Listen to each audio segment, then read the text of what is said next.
Bonjour Sophie. Bonjour. Depuis plus de 20 ans, vous faites de l'orientation scolaire au sein de votre cabinet bilanciel. Pourquoi faut-il consulter dans le choix d'une orientation scolaire? Alors, pourquoi faut-il consulter? Parce que si vous avez vos enfants qui ne savent pas pourquoi ils se lèvent le matin et pourquoi ils vont à l'école, ils vont assez vite se démotiver. Donc c'est comme vous, si vous allez au bureau et que vous ne savez pas pourquoi vous allez travailler, vous n'avez pas envie de sortir de chez vous. Le jeune, vous ne pouvez pas le laisser dans ces conditions-là. Il faut l'aider à faire émerger le meilleur de lui-même et à trouver vraiment pourquoi il est fait, puisqu'on est tous faits pour quelque chose de différent, mais on a tous en nous un potentiel énorme qu'il faut faire émerger.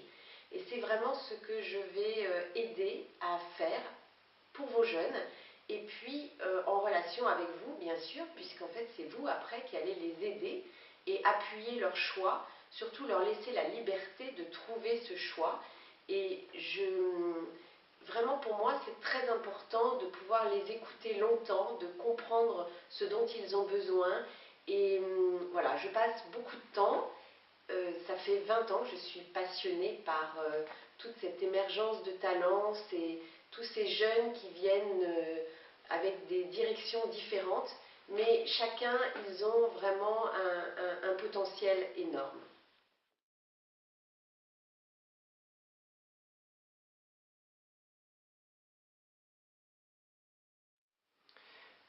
Alors, est-ce que vous pourriez nous parler un petit peu de vos méthodes de travail? Comment se passe un bilan d'orientation, les étapes, les outils que vous utilisez? Bien sûr. Alors, j'ai 3 étapes pour ce bilan. Donc, en fait, votre jeune, je vais le voir 3 fois 3 heures. C'est pas un petit bilan et je déconseille beaucoup tous les tests sur Internet ou les questionnaires un peu trop rapides où votre jeune va se saisir tout d'un coup d'une orientation sans savoir vraiment si c'est pour lui. Certains jeunes ne vont pas se laisser influencer, mais d'autres oui. Donc, il faut du temps. Et donc, j'ai 3 étapes. J'ai une étape qui est un axe sur la personnalité, où votre jeune, je vais l'aider à se comprendre, à se découvrir, à s'aimer, à savoir qui il est exactement, comment il est perçu par les autres. Ça, c'est une étape très très importante en termes d'intelligence émotionnelle. Et puis, il y a une étape point fort, point faible, aptitude, voir comment votre jeune travaille, quelles sont ses possibilités, quelle est sa logique. Donc un peu pour voir s'il est en échec ou pas au niveau scolaire, ou voir quelle orientation après il peut avoir en fonction de son potentiel. Et puis il y a un axe vraiment orientation par rapport au goût, aux motivations, aux intérêts. Qu'est-ce qu'il a au plus profond de lui-même que l'on peut trouver, que l'on peut faire émerger, grandir, et vraiment ce qu'il va pouvoir développer après.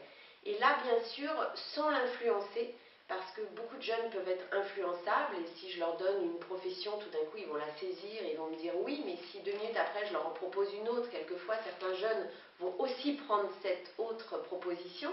Donc, il faut que je leur laisse ce temps. Donc, il faut vraiment 3 fois 3 heures pour leur laisser le temps de réfléchir, de comprendre et de trouver sans être influencé. Ça, c'est ce qu'il y a de plus compliqué.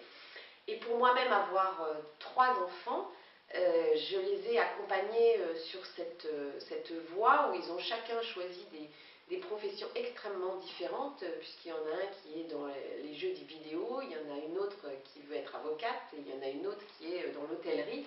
Donc vraiment des domaines extrêmement différents. Mais ce qui m'a intéressée, c'était de les accompagner dans ce choix. Et je vous assure qu'une fois que vos enfants savent vers quoi aller, tout d'un coup, ils vont se mettre à travailler. Et les parents reviennent me voir et me disent « Mais qu'est-ce que vous avez fait à mon enfant ?» Et je dis « Mais rien, simplement votre enfant, aujourd'hui, il sait ce qu'il veut faire après. Et donc, il sait pourquoi il se lève le matin et du coup, il a envie de terminer son cursus scolaire le plus rapidement possible pour pouvoir faire vraiment ce qui l'intéresse, ce qui le passionne dans sa vie. » Voilà, donc vraiment, je vous conseille vivement de les aider à faire émerger et à ne pas les laisser descendre ou ne pas trouver leur voie parce qu'ils perdent du temps et quelquefois même ils se mettent en échec scolaire Et c'est vraiment dommage parce que vraiment vos enfants, ils ont tout le potentiel, il faut simplement leur faire confiance.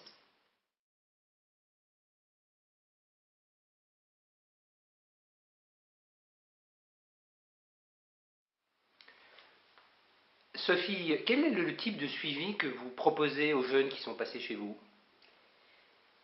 Alors, les jeunes qui passent chez moi, je me suis aperçue évidemment que souvent il y avait un lien qui était créé. Donc certains jeunes peuvent parfois revenir me voir, même longtemps après, 1 an après, 2 ans après. Ils reviennent toquer à ma porte parce qu'en même temps je suis thérapeute aussi et je m'occupe d'adolescents. Donc j'ai une spécialisation aussi sur les addictions et donc il y a des jeunes qui ont eu confiance avec moi et qui ont eu envie de parler, d'échanger et parfois je deviens un peu un lien extérieur et ils savent que la porte est ouverte et qu'ils peuvent revenir me voir. Donc j'ai eu pas mal de jeunes qui sont comme ça ou qui sont venus à 14 ans, à 15 ans, à 17 ans pour choisir soit une orientation en première, en terminale ou une orientation après bac. Et puis après, carrément après, ils reviennent pour des problématiques qu'ils peuvent rencontrer dans leur vie de tous les jours. Et du coup, ils viennent me voir en tant que suivi de cheminement, de développement personnel. Donc c'est très intéressant parce que les jeunes qui passent par ces étapes-là, ils ont une maturité absolument incroyable à 20 ans, 25 ans. Parce qu'ils ont vraiment fait un travail sur eux très très intéressant. Et d'ailleurs, je propose également de les préparer aux entretiens pour rentrer soit dans les études supérieures, soit pour rentrer en entreprise, également pour faire leur CV et pour leur lettre de motivation. Donc voilà, c'est tout le suivi que je peux instaurer après ou pendant, hein, bien sûr, parce que souvent les jeunes, quand ils préparent leurs écoles, ils ont besoin tout de suite de se préparer aux entretiens. Donc je suis là aussi pour les écouter et les préparer.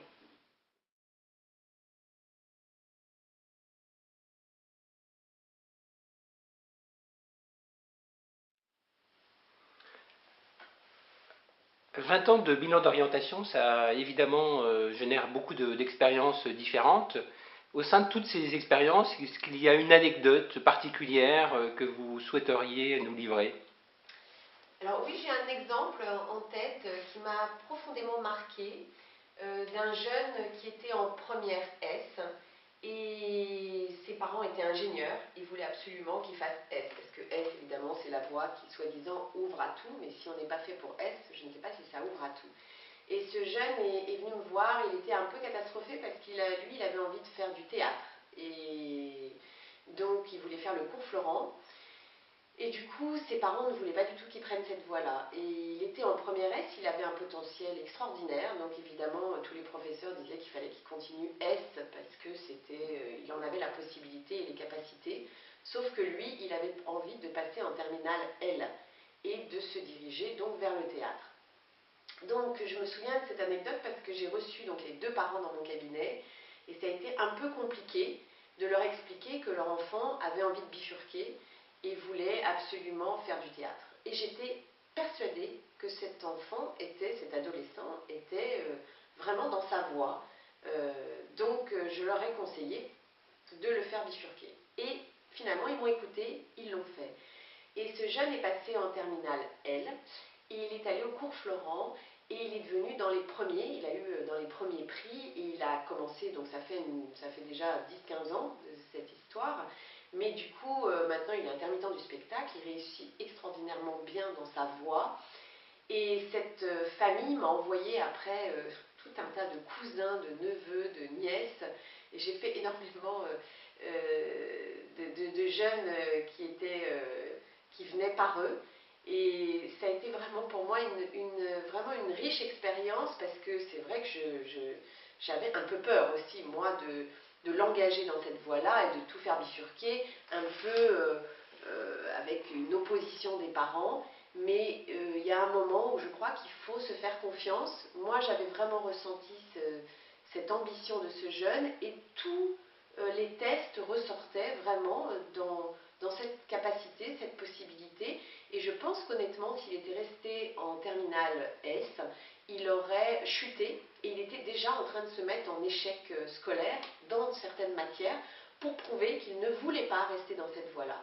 Et je pense que c'est vraiment dommage de ne pas laisser le jeune vraiment dire ce dont il a envie et ce qu'il a envie de faire. Il faut leur faire confiance, je le répète, il faut oser trouver sa voie, oser cheminer et les accompagner dans cette envie et dans ce oser. Merci beaucoup Sophie.